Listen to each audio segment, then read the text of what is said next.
The Accidental Entrepreneur is brought to you with the help of our sponsor, AWeber, the world's leading small business email marketing and automation service provider. Since 1998, AWeber has helped more than 1 million small businesses and entrepreneurs through its suite of web-based email marketing, automation tools, and education.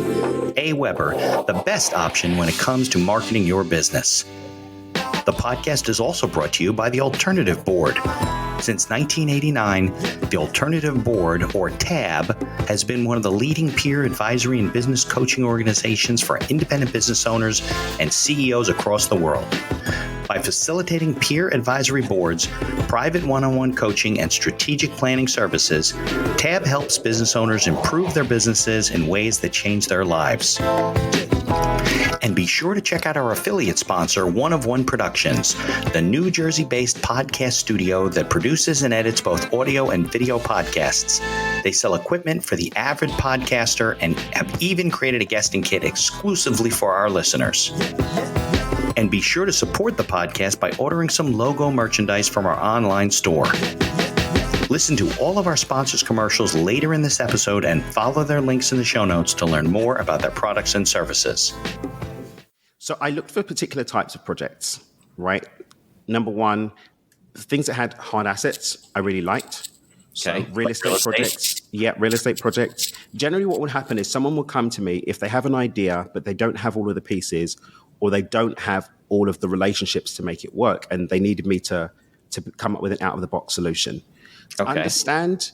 And when I rebuilt the third time, I actually stuck with the same model and built other ideations around it. Just keeping things in your name. Keeping things in my name this time. But to give you an idea of the kind of thing that I did sort of later when we kind of kept it more pay me a retainer and give me a fees. Yeah. Was there's a guy called Andy, and we had a referral partner that would bring us clients. He was a financial advisor in Kent.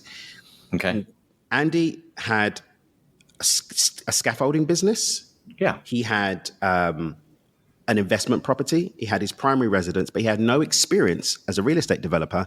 But he came upon an opportunity to buy a piece of land and to develop this piece of land out. And he was pretty sure he could make some money on this, but the bank wouldn't give him any money because he had no credibility. He had no credibility. Right. So Tony brings Andy along to me.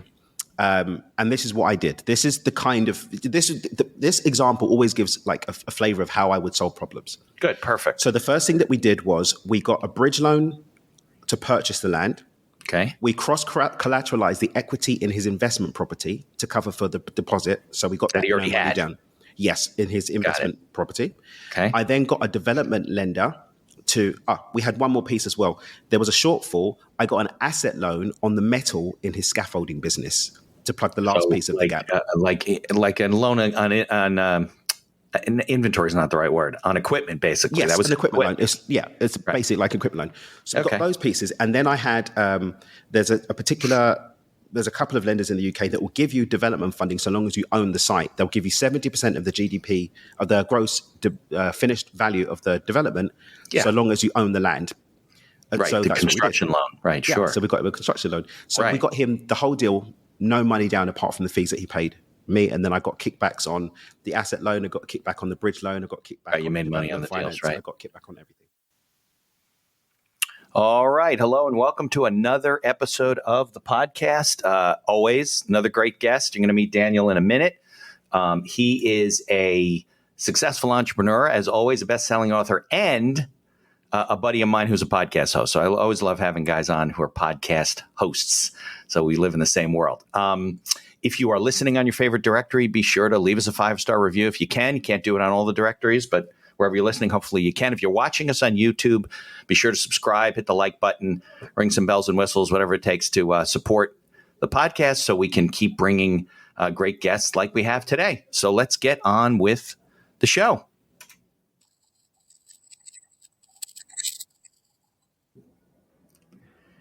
The information provided in these episodes is for entertainment purposes only. It is not a guarantee of success or to be construed as advice of any kind. You should always seek advice from local licensed professionals before making any decisions. The dictionary defines an entrepreneur as a person who organizes and manages any enterprise, especially a business, usually with considerable initiative and risk. People often start a business without much choice, perhaps due to a job loss or just being dissatisfied at work, and they come up with an idea they just know can be successful. They become entrepreneurs by accident. That is to say, their success or failure happens by accident, not with intention. My name is Mitch Beinhacker. I'm a corporate attorney and a business advisor. You're listening to The Accidental Entrepreneur, my podcast about how to achieve success on purpose, not by accident. Join me along with our monthly guests, where we share our knowledge and help you get a hold of your business. And now on to today's episode.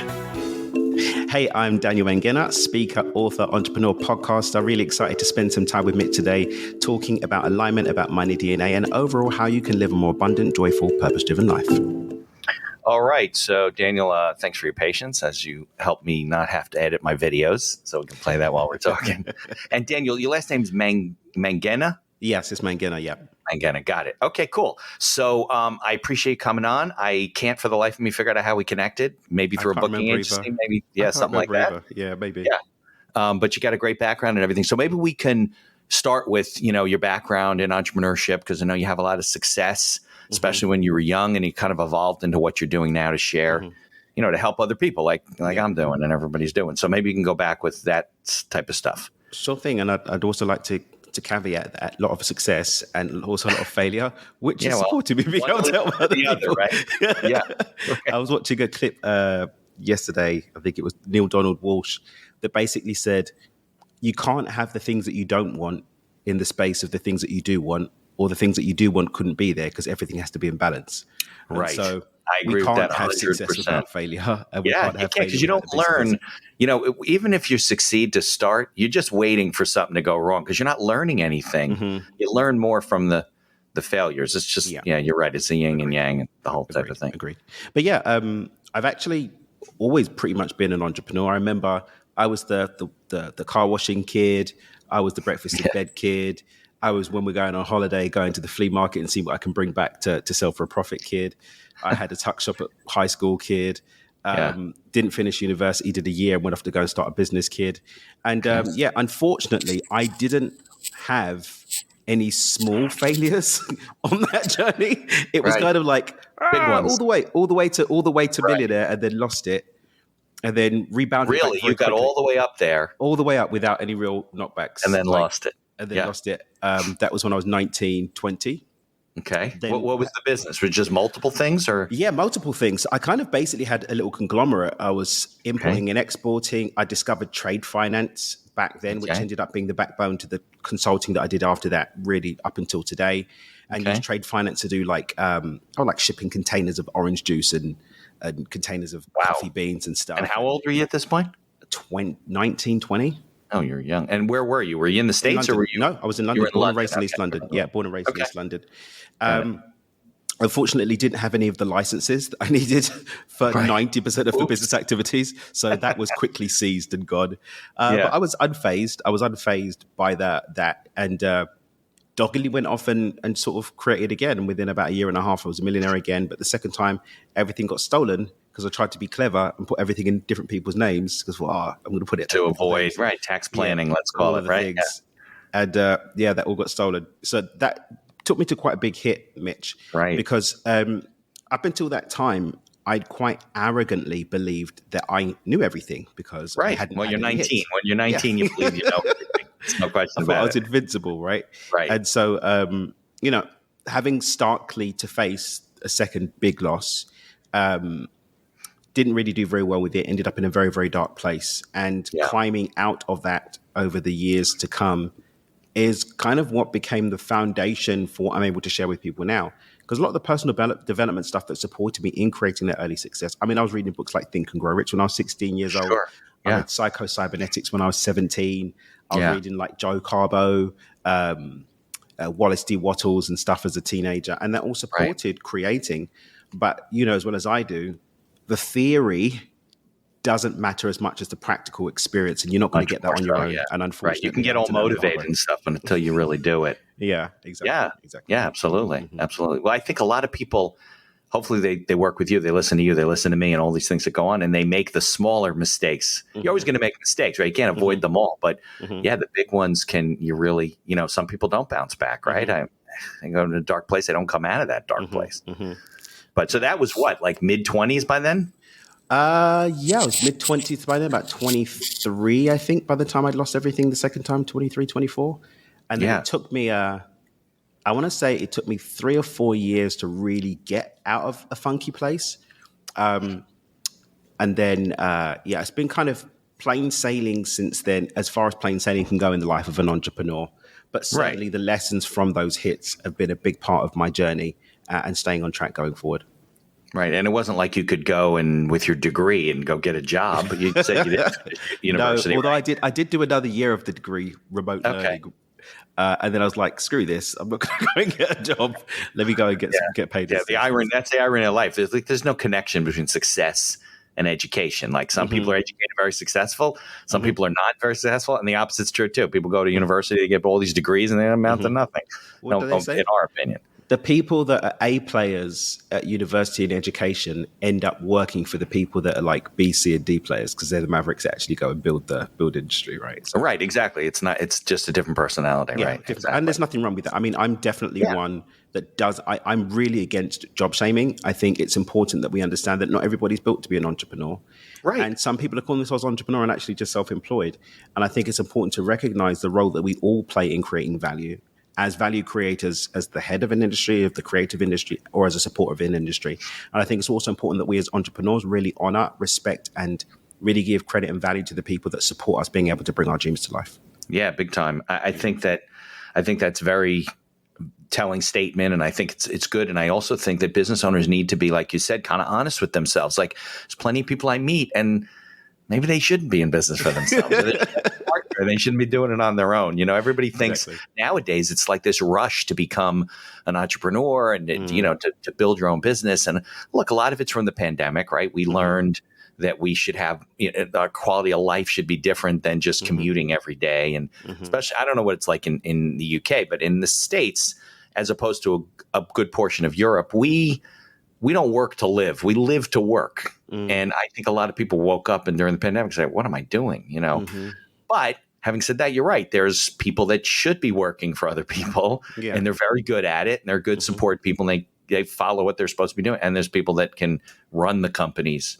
And even if you're an entrepreneur, as your business grows, I'm sure you're going to share stories.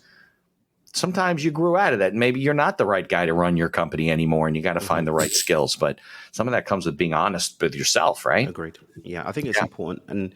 And that honesty, I think, will always lead to more success in the long run and also more fulfillment because I've met far too many people that thought that the road that they were on was the road that they were going to be on or that they were supposed to be on. And actually, when given the cold light of reflection, like times of being locked in your house during the pandemic, or when something happens to you, like a health issue or a loved one, then you see the reality of the fact that, maybe I'm not really living in alignment with my truth. Right. Absolutely. Okay. So what did you do? So you lost. You basically rebuilt the same business, right? And then made different business. Actually, I went into what I did next time was, so the way that it happened was the second million though was basically the same business. You just made totally different. Completely different. Oh, yeah. Okay. I was really in fear factor about not having my paperwork together, so I stayed away from anything that needed any kind of licensing. Now, what ended up happening was someone came along, and it was a mate of mine, and he had this idea, and he said, "Look, I need to pick your brain. I'll pay you £1,000 to pick your brain for an hour." Okay.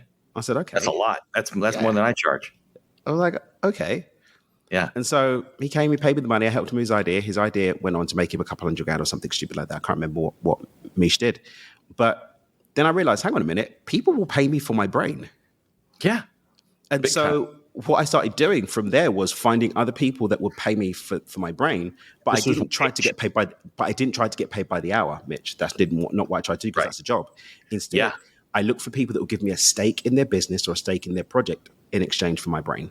Okay. So I used my problem-solving capital to go into different businesses and take an equity slice, or to go into projects and take an equity slice, and that's how I made my next millions.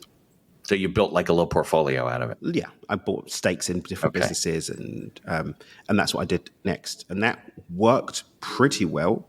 But yeah, tried to be clever and put things in other names, and Right. you So, you but look after you that also company had with to them. be, I guess, strategic. Look, I get as a business attorney, everybody says that, Mitch, would you be our lawyer? And instead of us paying you, we'll give you a piece of the company. And a lot of these things don't amount to much. So what was the success rate in terms of, that turning into something for you? So I looked for particular types of projects, right?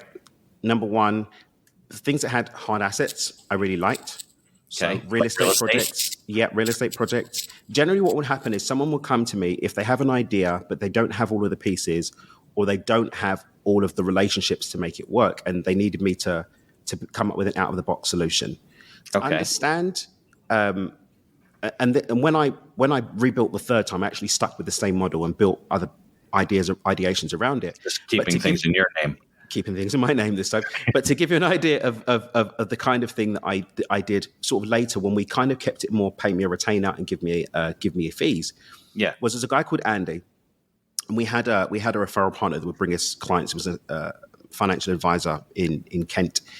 Okay. And Andy had a scaffolding business. Yeah. He had an investment property. He had his primary residence, but he had no experience as a real estate developer. But he came upon an opportunity to buy a piece of land and to develop this piece of land out. And he was pretty sure he could make some money on this, but the bank wouldn't give him any money because he had no credibility. He had no credibility. Right. So Tony brings Andy along to me. And this is what I did. This is the kind of this example always gives like a flavor of how I would solve problems. Good. Perfect. So the first thing that we did was we got a bridge loan to purchase the land.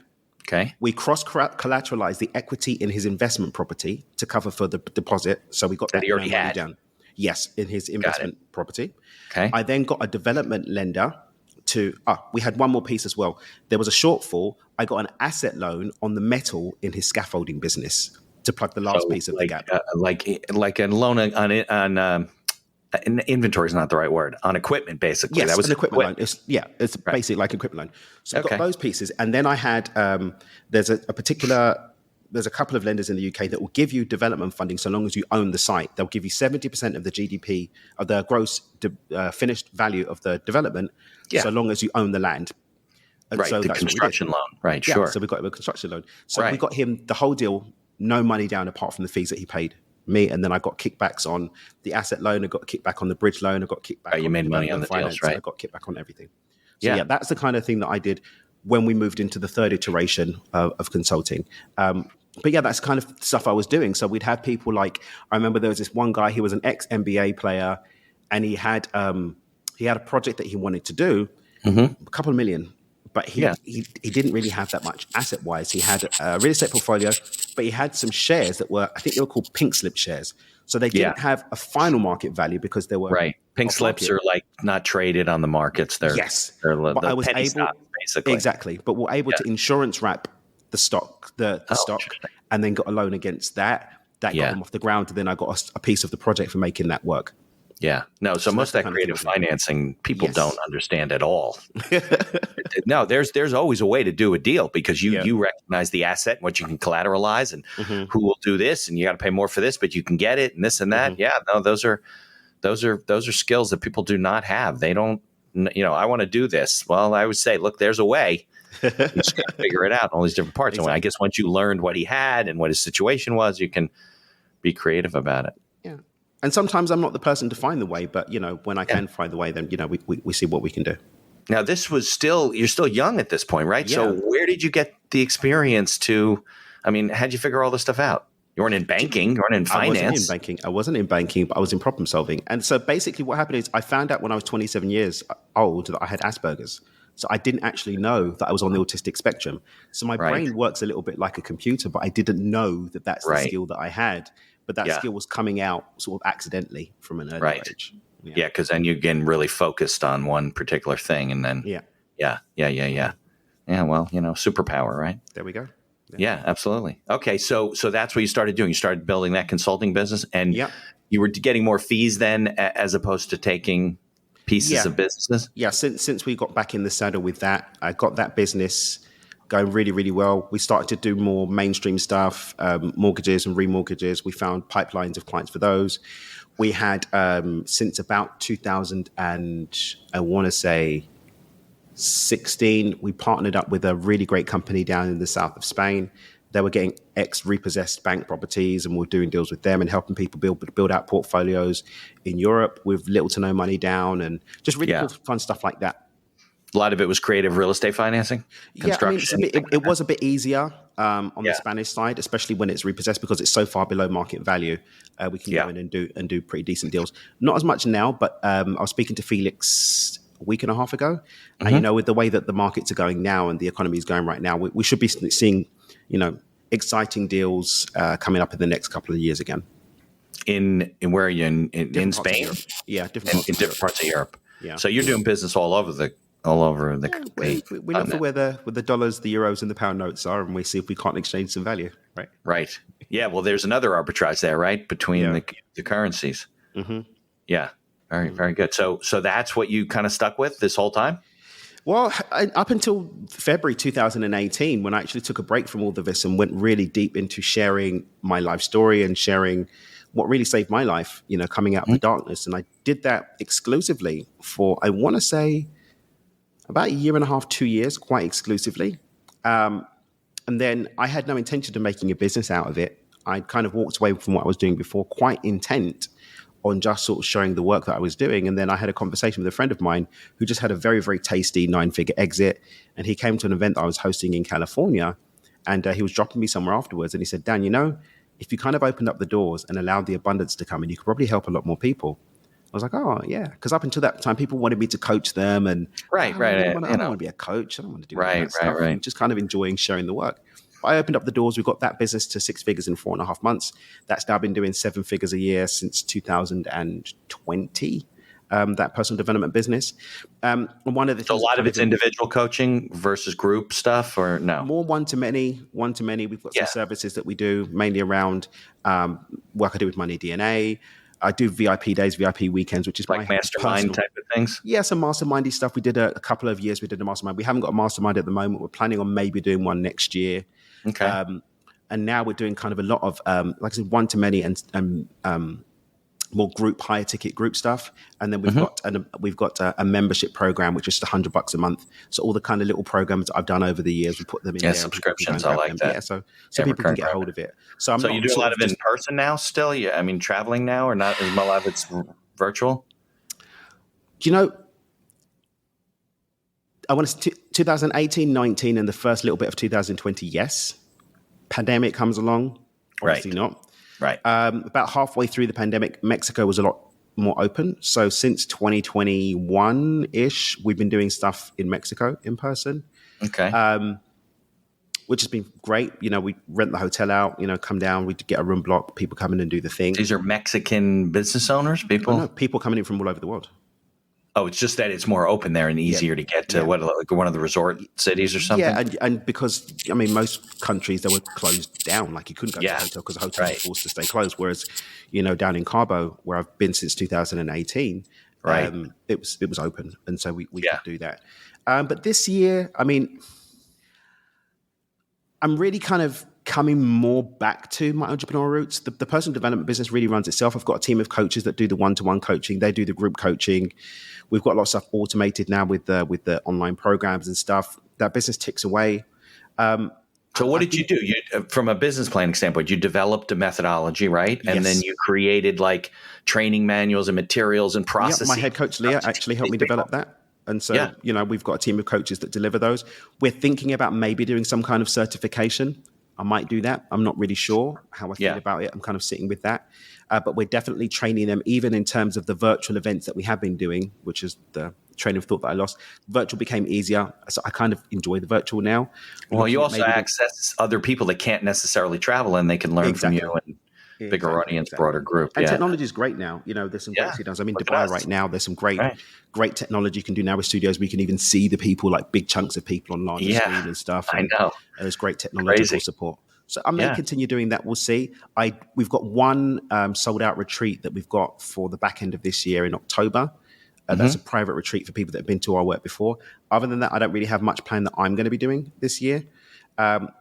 Potentially working on another book, in talks with a quite a big publisher to do another book. So I'm kind of leaning back into entrepreneurship a little bit more now. I've been doing more stuff with the real estate, working on a project. My family's got a gold brokerage business that does very well. I've been gold, like gold. Yeah, physical gold. Precious metal, yeah. Yeah, so basically the whole premise behind that business is if you're a small scale miner or an aggregator in a developing country, okay, you can either try and convince people to come to your country to give you cash, which they're probably not because they're scared. Nobody wants to go to the jungles of Guinea and hope that they're going to get out with their cash. With a bag of cash through the jungle, right? Right. I can imagine. Or you bring it to us here in Dubai, and we'll meet you at the airport with a secure courier. We'll take you directly to a refinery. We'll get it refined out.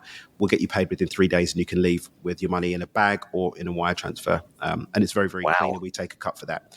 So, that's very, Why very do clean. Why do people want to do that, Daniel? Because they want to invest in gold? No, they want to get rid of their gold, but they want somewhere safe to do it. So many times people have been told, I've seen this in the past as well. People that have come to us, like my cousin lived in, we had one guy from Tanzania, and he had a little mining operation. He's producing, 5-6 kilos every month of gold.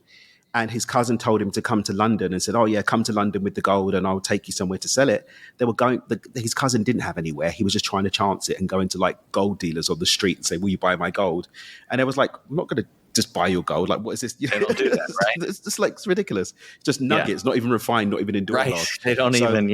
Yeah. So, but you bring it to us, we'll take care. It's not like 1826, and you got. I have gold. You have. Do you have pounds? Doesn't really work. Yeah. So we do that, and we're working on. We've just literally finished putting the finishing touches to a gold acquisition service now, where we're bringing the other piece of the puzzle. The people who want gold to buy gold, right? Invest in gold. But you don't want to go to the jungle. You give us a letter of credit. Against the security of your letter of credit, we'll go out to the jungles where we've got relationships. We'll buy the gold. We'll bring it to Dubai. We'll refine it, and you can come up, pick up refined gold bars in Dubai. So you literally take possession of the gold. Yeah, we'll do it. We'll do everything, and then you just how do you travel with that? What do you just walk with a suitcase that goes through? Normally, gold bars. Now we don't care. No, there's couriers like Brinks-Mat and G4S. There's and they'll take it for you. They'll ship it for you. So you in Dubai now? I'm in Dubai right now. Yeah. So that's where you run most of your businesses from there? Not really. I mean, this one runs from here. I can do meetings and stuff from here. If I need to pop somewhere, this is a lot more central. So I'm here probably for another month or so, and then I've got some bits to do around Europe. So where is your residence? I have residency. I've got residency permit for here. Obviously, UK citizen, British passport holder, and I've also got permanent residency in Mexico. So, oh boy, you're all over the place. Yeah. I hear Dubai is a crazy city. It's fun. The wealth and the buildings. I've been coming here 20 years. The first time I came here, they were still making the palm. I actually saw them. Yeah, there was nothing there, right? Yeah, it was wild. But right, those islands, the underwater ones. Crazy stuff. Yeah, I got to get there someday. All right, so so you're a real entrepreneur. You got all kinds of things going on. I wanted to make a comment before. What was it?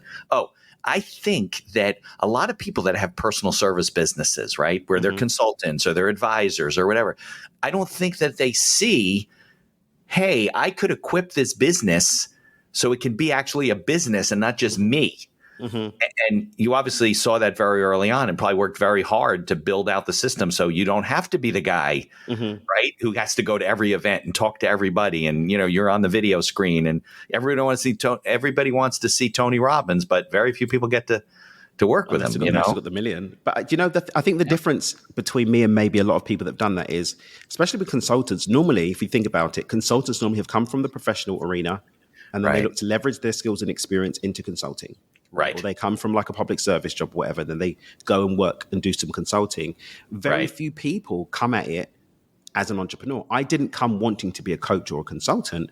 I was an entrepreneur that this was, and initially it was a way for me to get paid, right? And so I took entrepreneurial experience and entrepreneurial skills and used this as a medium to exchange value to create my money versus I have a job mentality. Let me make a new job with that same mentality.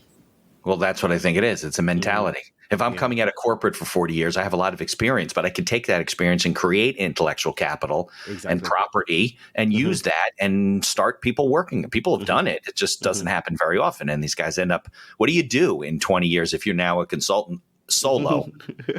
There's Well, no exit strategy, right? I mean, that's when I'm working with people, especially people that they do come and do like a VIP day or VIP weekend with me, and we're remapping their business and getting them to where they want to go.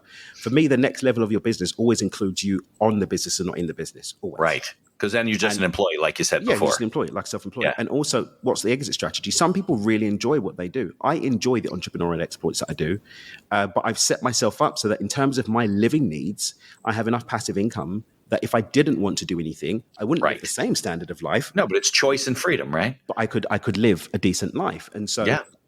I think that's an important part of the way that I like to approach working with people. It's really understanding you are just an employee unless you have something you can take a break from. So how can we set this up that we can take a break from it? And B, what's the exit strategy for it? Do you want to be doing this forever? Does it have an exit? And if it doesn't have an exit, are you okay with that? Or do we need to start looking at an exit strategy that doesn't include this business, whether it's building a real estate portfolio, investing in other companies, getting assets that are going to be able to generate income on the side that can build up. I think that's really, really important. Yeah, I have the same problem. Look, as a lawyer, even ethically, I can't just have people doing work for me unless they're lawyers. They have to be licensed, and some of the stuff they do, and some people work with me. And I used to have a bigger firm, and I said I didn't want to do this, and I don't want another employee in my life. So, but I deal with that challenge. I'm building the firm and deciding, okay, well, where do I go from here? How do I get to the point, like you said, where I can be less hands-on? And I also have problems like you can only practice where you're admitted. Right. So I do a lot of federal tax strategies and tax planning that I can do all over as long as they have local counsel. But for the most part, it's the one profession where so I would deal with that issue. Attorneys do that. They build a practice. What do they do? Now they're 90 years old. They got all these clients and they can't just, so you got to kind of keep that in mind. But why don't we do this? Because I'd love to get into, advice for people and the things that you teach, without giving away the farm, but I'm happy to give away the farm stuff like that. Yeah, there's nothing that's going to affect you, right? So let's take a commercial break. It's like 2 minutes, and then we'll come back so we can give some props to the people that are paying me. So 100%. All right, sounds good. Right. Here's a word from our sponsors. Looking to market and grow your business, or perhaps you're just getting started and want to hit the ground running? Aweber is the best choice for online email marketing and automation of your business. From maintaining a subscriber list to drip campaigns and landing pages, Aweber gives you tools and integrations that make marketing easy and fun. As our partner and sponsor, we use all their tools to promote the podcast and market our law firm. Aweber, the best alternative for online marketing. For over 30 years, the Alternative Board, or TAB, has built a thriving community of forward-thinking CEOs and business owners who want to radically improve their companies. Through unique combinations of one-on-one business coaching, participation in monthly TAB board meetings with other non-competing owners, a suite of strategic tools, and customized strategic planning workshops, TAB membership can deliver greater strength to your business and a better work-life balance for you and your family. All packaged in a streamlined and affordable service that the people at TAB invite you to try risk-free. Maybe you're looking to get into podcasting, or you just want to market your business. Maybe you want to do it for enjoyment, or because you have a message you want to get out there. One of One Productions is a New Jersey-based studio just over the George Washington Bridge that caters to the booming business of podcasting. They offer a comfortable atmosphere using the latest technology available to record your podcast.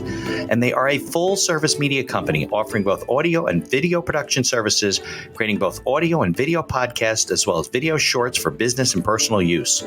Professional audio equipment packages are available through their website for all budgets, and be sure to check out their podcast guesting kit, created especially for our listeners. Follow the link in the show notes to learn more about all of our sponsors. And now back to our show. I think it's great that with technology and everything that we can do this, connect where you're on the other side of the world from me and we're talking, we're putting out this content, because I think it expands people's understanding of what can be done and what they can do with their business. A lot of people I know locally, we live in our little fiefdoms and our little worlds, and they don't think of I guess maybe in Europe it's a little bit different, right? Because you're more of a global. I mean, in the United States, it's the United States, right? You stay where you are. Maybe you do business in some other states. Maybe you don't. You do need licenses. Sometimes you got to be filed in those states. But, it's not usually multi countries, and maybe it's Canada, maybe Mexico, but we got some water in between you and me. So I think that when people see, hey, you can do this in Dubai and UK, and you're doing business in Spain. Now, was it difficult? Like, do you speak Spanish? Spanish. Well, I did Spanish in high school, so I had a rudimentary grasp on it. And I've always had Spanish-speaking friends close to me, actually. One of my best friends, Pablo, that I played music with, he's Nicaraguan. In my third iteration of the consulting company, Alex, one of my consultants, was Colombian, so I got to speak with him. And so, coming out to Mexico, I had a grasp. I was thrown in the thick of it when I first moved to Mexico. I was living in a part of Mexico where there weren't many English speakers, and so I really had to be on my P's and Q's. But Cabo's a lot easier because a lot of people speak English, or because it's more of a resort community. Yeah, it's more of a. Well, what about in Spain though? You said you were doing real estate work, right? Yeah, wasn't all the stuff in Spanish? But Felix is fluent. My partner. Oh, so you had him as your partner, right? So Felix is fluent, and southern Spain has got quite a large expat community from the UK, and so there is provision enough to get by. You can get by if you don't speak Spanish, to be honest. Yeah, because I have some clients that have said to me, we're doing, let's say, a deal, and they said, oh, the guy's putting up collateral. Let's say it's a private mortgage or a lending deal, right? The guy's putting up collateral. He's got property in Italy. What do you think of this? I go, I don't even know if this is real. It's Italian.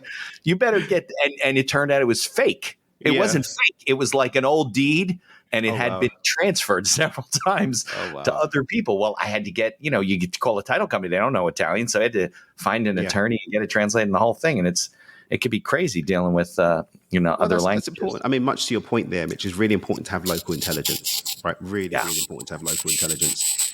I think far too often people jump at opportunities and don't take the advice of others. We were speaking before about failures. I think one of the greatest gifts that came to me after losing everything, building up this time around, I think one of the things that's kept me without having to need a big failure of my own is because I'm so diligent now. I've learned humility and learning from the mistakes of others, whether that's remotely, like people can learn from my mistakes, listen to this podcast, be like, hey, let me make sure before I go into this enterprise that I know what the local landscape is and what the legal requirements are so I can have my paperwork together so it doesn't get taken. Right? Yep. Let me get a lawyer to make sure that any paperwork that I do have where something's entrusted with someone else is taken care of, and that's locked tight. So people don't have to have that big loss. Let me make sure if I'm doing business in another country, I understand whether the deed is real or not. Yeah, because you don't know what you don't know. Exactly. But I think that's a really important lesson for not just in entrepreneurship, but in life. That local intelligence, be open to listen. One of the biggest things for me now is investing in personal development, investing in mentorship. For yourself, you mean? For me, 100%. Of course. I spend multiple six figures a year. Yeah, all the guys that do what you do always invest more in personal development than anybody that I know.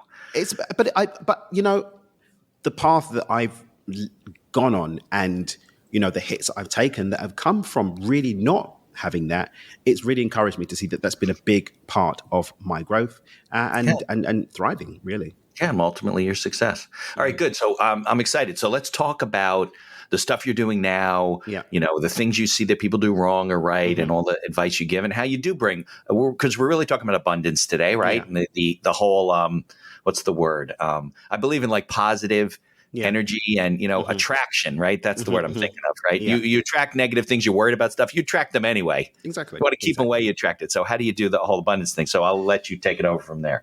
Well, I think for me, so when I define abundance, what I'm really talking about is the idea that we move through different stages in our life in terms of our resources, mentally, physically, and emotionally. That's not just money. That's your energy, your time, your life force, your health, vitality. And so I believe the bottom of that is scarcity. I don't have the mental, physical, and emotional capacity to live life on my own terms. That could mean that I'm making a lot of money, but it's costing me burnout. It's costing me relationships. It's costing me time. I've got all the money in the bank, but I've got no time to enjoy it. I've got no quality of life to enjoy it with. Right. Then we move into stability, where my needs are met by my resources mentally, physically, and emotionally, but it requires an exchange of time and energy in order to do so. So that could mean that my incomings meet my outgoings. I've got enough time to do my hobbies and so on and so forth, but only if I keep working. Right. Once the system stops, you're in trouble. Then you're in trouble. Right. Which is what a lot of quote unquote entrepreneurs have. That's a lot of our life. Yeah. It's lifestyle, right? Yeah. Then we move into freedom, where I've got that same ability, but it doesn't require my time and energy in order to do so. So that could mean that your business operates mostly by itself. You still need to be on top of finger on the button. Even if you are completely passive, you should still be checking your financial statements. You still Right. You should be can't just checking on walk your away team. and close your eyes. Right. That's ridiculous. The worst things Definitely, happen. Definitely worst thing to do.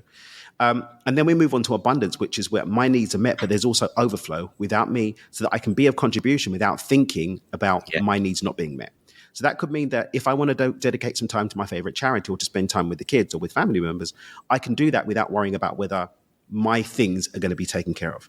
If I want to give my energy or life force to help a friend or to help someone in need, I can do so without wondering if I'm going to have enough energy for myself too. And so abundance for me, it's having sufficient overflow in my time, my energy, my resources, mentally, physically, and emotionally, for me to be of contribution to others without thinking about my own needs being met. Right. I find when you give back, it's like a pay it forward type of thing. You get 100%. back. It's just the way it is. I think people that don't do that are short-sighted. They just don't 100%. get it. Yeah, the more you give, the more you get back. The more you get. And I think that's one of the fastest ways forward as well. And even when you look at business and entrepreneurship, if everyone that's got big enough, you go and look at the top list, the top richest people in the world, even if you don't like them, they are that rich because they've given away enough in value to others that they can receive back monetarily. Right. Walmart revolutionized the way that we do grocery shopping. Microsoft revolutionized the way that we use computers. People like Warren Buffett have done that on a micro scale across multiple companies, growing the value within those companies, creating jobs, contributing to local economies, and so on and so forth. They've all done that, and that's how we win. I think you win by pouring into others with value, and the people that win and sleep well at night are the ones that pour more out in value than they're expecting back monetarily. Okay, so I'm listening, right? I'm an entrepreneur. Maybe I'm, like you said, like a lot of people, you're just paying your bills. And if it stops tomorrow, like you can't work, you don't have a lot of runway. How do you get started? Mentally, I guess it's important, but yeah, 100. I think one of the things I always encourage people to do first and foremost is start to look at where can I trim off time and energy that's going into things that aren't even doing anything anyway. So what I mean by that is do an audit of your activities, track your activities for a week and ask yourself. Time management, we're talking. Not even time management. Just look at your activities and ask yourself, which of these activities are actually contributing to the goals that I have for my business? Which is just a waste of your time. What's a waste of my time? Like what's increasing my sales or may bringing in the sales, right?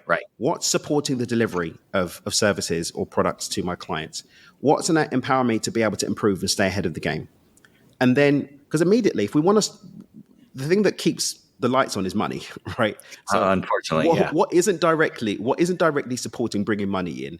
And then as you start looking at those activities that are actually working, drop the ones that don't, and then go to the ones that are working and say, which ones do I have to do? Because at first, there's going to be stuff that you have to do. But at first, there's going to be some things that you can probably outsource. Okay, I don't need to do that. I don't need to do that. I don't need to do that. Like that still needs to be done, but I don't have to do it. I don't have to do it. Yeah, people feel as entrepreneurs they got to do everything, right? I mean, they're just like, I have to do that. Oh, it's easier if I just do it. Nah, probably not. Probably not. And you're probably not even doing the best. I mean, one of the things I see as well is people from a place of scarcity and fear of not having the resources to pay people try and do everything themselves. And actually, I heard this verse from my sister, but I don't remember where she heard it. But she said, if you haven't got enough time to do it twice, you haven't got enough time to keep getting it wrong. So take the time to just get it done properly the first time. Right. You have to take it half the time. Right. And that might mean giving it to somebody else. And so, a great misconception is it's more expensive to hire people. Actually, probably more expensive for you to be wasting time learning to do something. Correct. And what I always encourage people to do, work out how much your time is worth. If you look at how much you optimally working, how much you are worth an hour in terms of the revenue that comes into your business based on your direct interaction, you'll get a price per hour. And it's normally a lot higher than you think it is. And then you just make sure anything that I can hire someone else to do that's less than that. Yeah, don't do $20 an hour work when you should be doing $200 an hour work. Exactly. And then guess what? If you're getting rid of all the $20 an hour work, you've got more hours to go and make those $200. Right. Absolutely. And also you get the scale and leverage of more things being done in the same period of time. So I've got about 20-something members in our team that do different activities, and I like to specialize people into specific activities. Yeah. And that means that every hour I have the potential for 20 hours of work being done. Right. That means I can get 20 times the things done in a week. Right. And it doesn't cost you 20 times your time. No. Not even. No, there's absolutely And not. actually, there's a scale and leverage of revenue if you're directly making sure that everything that you are paying people to do is leading specifically into generating revenue for the business or supporting people that we're already serving, so that they become rock star clients of ours that want to be rock star supporters of ours that want to go and tell other people about the work that we do. And I do that with all my businesses. Yeah, I can't tell you how many business plans I review. So somebody comes to me, they have a business idea, local, small, whatever. I go, all right, well, you got to do the work, right? You got to write a business plan. It doesn't have to be something out of, the university with graphs and charts. It can be one page if you want, but you got to work through those issues. And then they come back to me and they have people that need to work in the business. I go, well, where are you? Well, I'm going to make money on the business. I go, yeah, but if you don't account for yourself and your time, you can never replace yourself because the business can't support to pay you. There's going to be no profits. You got to figure out how much you're going to pay yourself and how much you can pay the person that you replace yourself with, or you're never going to get. Then, like you said, you're just employed by a business you also happen to own, and it's a miserable existence. And people miss that. Like maybe there is no profit in the business that you're trying to create, and you don't realize it. Right? Which happens sometimes.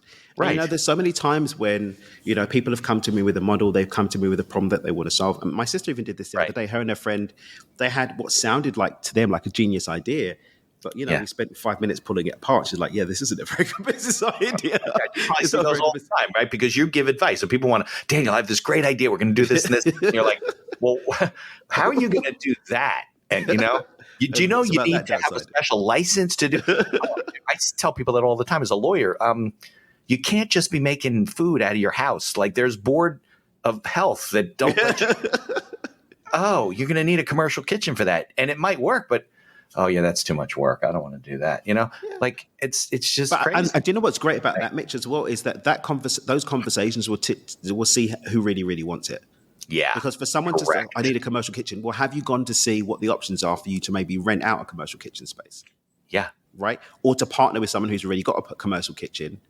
Yeah. And maybe actually you can save more time by having them and their team do the work and so on and so forth, and you focus on your skills. But the person is like, oh, it's going to be a bit of work. Oh, I'm not going to do it. Maybe you should stay in the job then. Exactly. I have a friend who she has a business that's basically a not farm to table. They deliver, like they take in from the farmers, right? Local grown and stuff. And then they put together these boxes, fresh boxes, whatever. And it's a delivery service, right? So she started this thing out. She asked me for some advice. I said, you better make sure you can do this like out of your house to start. You don't have a warehouse, whatever.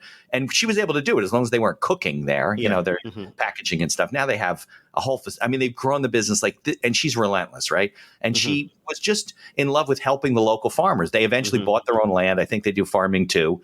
And during pandemic, forget it. The business went through the roof because everybody's home. They wanted to, they couldn't, there were no restaurants buying from these farms. So there was an abundance of stuff for her to sell. Her business has been out of control. But, she took the time to figure out all of the issues because she's dealing with food and, sending it to people's homes and things like that. But she knew it could be done. It was just a question of how to do it. And other people have tried. And like you said, they just don't want to do the thing. This is what somebody told me this a long time ago. Successful people, this must have come from like a speech that was given 100 years ago and somebody's passed it on. Successful people do the things that unsuccessful people are unwilling to do, not unable in most cases, but unwilling to just do. Unwilling to do, and you're right. It does take the right personnel. Maybe you should just get a job. We all need employees. So yeah. And there's no shame in that. And I think when you take the shame factor out of it and realize that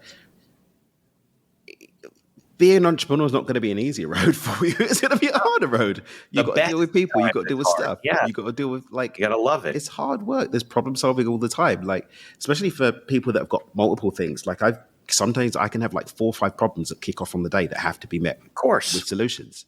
Right. And you have to be ready to do that. And have the team and the support to be able to do so. Yeah. Well, that's why I think a lot of your system helps because you got to stay on track. Like if you have, like you said, you figured out the things that you should be doing and not doing, and then the fires happen. You got to be able to stay on track, get the things done you want to get done, and still kind of deal with the fires, or else you just the end of the week you'll be like, oh my God, I did nothing. Exactly. I got nothing done this week. I can't as a lawyer. I you hire me, I got to get your work done, even if there are fires that come up and emergencies and everything like that. Exactly. So what's on the slate next? What do you got coming up? You got something coming up? You said in Mexico or something? Yeah, but that we got that one, but we sold that. I was a private. It was kind of like we only invited people that have been to retreats of ours before, because I'm Got it, potentially doing VIP. this new book, so I'm going to be doing the material from the new book at that retreat. It's in October. I've got a lot What's of fun the stuff. theme of the book? It's based on. I can't really go into details because yeah. we're still getting the proposal together with the publisher right now. Yeah. But it's to do with the subjective nature of reality. Okay. And using scientific research. So I recorded a documentary last year, filmed a documentary, which we're just doing the final edits and the score for right now. We've signed a deal with Amazon to get that out. And with that one, I interviewed scientists, and we basically scientifically interrogated the concept of manifestation. And so I'm very, very hot on things having a tangible use. Like, it has to be, something's real. It can Right. stand up to interrogation. And so we interrogated this whole manifestation thing that everyone's talking about, Like power positive thinking, the yeah, secret, power positive that type thinking, of stuff. yeah, all of that kind of stuff. I was like, Yeah. where's the science that sits behind this in terms Yeah, of the brain? I love it. Yeah, of But course. not like general science, but like us, like me as an individual, my brain, what's happening, my mind. And we've got a tenured neuroscientist, we've got a neuromedical biochemist, we've got one of the scientists that worked on the MRI machine who knows brains inside and out. And we've really looked at the brain and at that as the tool that we're using to manifest stuff, and whether it's real or not. And so we're taking that, we're going into the subjective nature of reality and some other really cool stuff that I can't really, the spicy bit I can't really talk about. But yeah, no, when is that going to come out, you think? Be available? because it's going to be on the Maywood publisher, it's probably going to be 2 or 3 years. But That's the book. But what about the documentary? Is that available? Well, the documentary will be any time in the next quarter, probably over the summer. We've only got, I mean, we signed the distribution deal already. It's just the score to finish and the last bit of editing. So it's in the last bit of editing, right? Yeah. So like at some point over the summer, I would like to think that by August we've got it out. We did want to get it done the first quarter of the year, but we had a few delays with our editing team because they're working on another project. But I'd like to say that by August we should have that out, be on Amazon. Cool. Well, definitely keep me on your mailing list. I'll put it out to all of our listeners and say, hey, Daniel was on. And actually, by the time this episode comes out, it probably will be out. So people can okay, brilliant. We'll keep you show notes at that point. Hey, you can watch it. Right. Exactly. Yeah. All right. Where were we? What were we talking about? I love all this stuff because I am a big believer that, it is power of positive thinking is because it does. There is chemical things that go on in your brain when you're positive versus negative. There's no question about it. So as I see it all the time, it'll be interesting to see what the video does. So how can, first of all, in terms of people out there listening, right? If they want to interact with your company, with the whole system of, I don't know, signing up and listening, how do they do that? Where in terms of dreamwithdan.com, I like to keep it really simple. Dreamwithdan.com, you can see. Easy. I've got my podcast links there. I write for Entrepreneur Magazine. You can find, my articles there, or you can, in fact, if you go, you'll learn about your events there too. Yeah, you can learn about events and virtual stuff that we'll be doing. You can hop on the mailing list. We've got a free resources page. You can track me on social media. All of that's on my website. But dreamwithdan.com, really easy to remember, and everything's on there. And what you mentioned, there's a subscription service, like $100 a month. What do they get for that? For abundanceuniversity.com. Every single program that I've done pretty much is available on there. Starts at $97 a month. We've got a higher level that comes with the group coaching. I think we've got 1 or 2 sessions a week of group coaching you can go in on. So everything to do with mindset, abundance.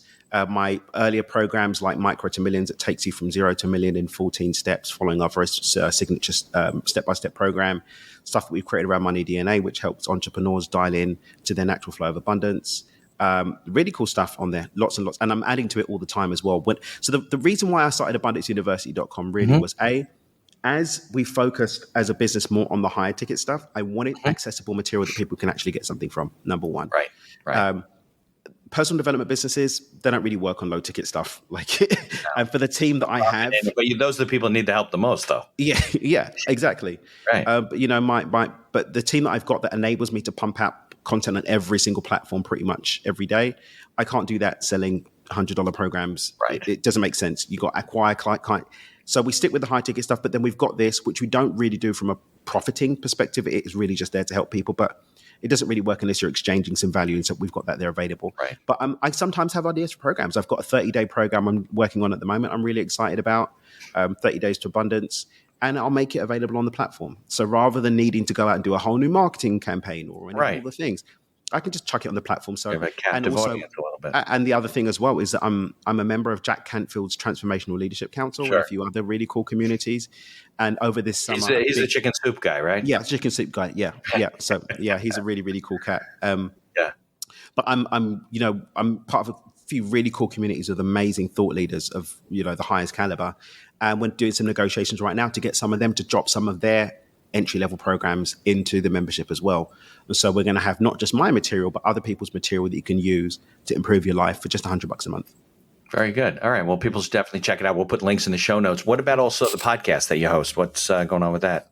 Yeah, so we've got Do It with Dan, which is kind of like me having cool conversations like this with interesting people. I just have fun with that. And then Beyond Success is really catered towards entrepreneurs. So it's really based around my money DNA work and really helping people to be more abundant in their business. So we have had a lot of guests. We're not doing so many at the moment.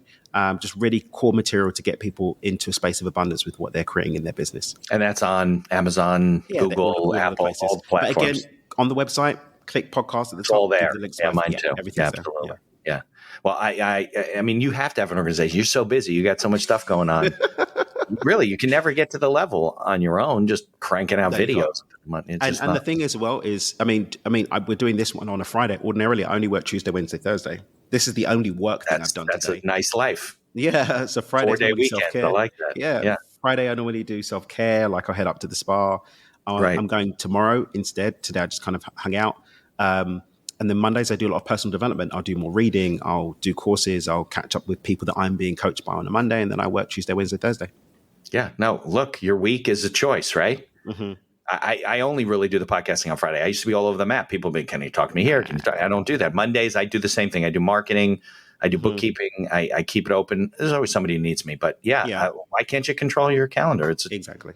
So I'm sorry, I'm not available, man. I do it this way. But I appreciate coming on, making time for me. And I didn't realize I was really excited. I enjoyed our initial calls. Like, let's do it on the Friday. So all right, cool. Yeah. All right, well, Dan, I can't thank you enough for spending time with me and sharing your ideas. And I hope that people will, definitely reach out to you because you got to change the world one person at a time. I think, right? Yeah, and have fun doing it. Thank you for listening to this episode of The Accidental Entrepreneur. Opening and closing music written and performed by Howie Moscovich and made to order music. For information about Howie and his music services, please follow the link in our show notes. If you like the podcast, please tell others about us. You can find us on Apple Podcasts, on Amazon Music, Spotify, Google Podcasts, and most of the other podcast directories. If you like what you hear, please leave us a 5-star review and feel free to share our episodes on social media. If you have any questions or comments, ideas for the show, or you'd even like to appear as a guest, reach out to us by email at info@beinhackerlaw.com.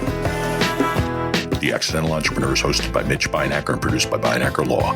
If you'd like to learn more about our business and legal services, you can find us on social media or visit our website at beinhackerlaw.com. Thanks for listening, and be sure to subscribe to our feed to be notified of all future episodes.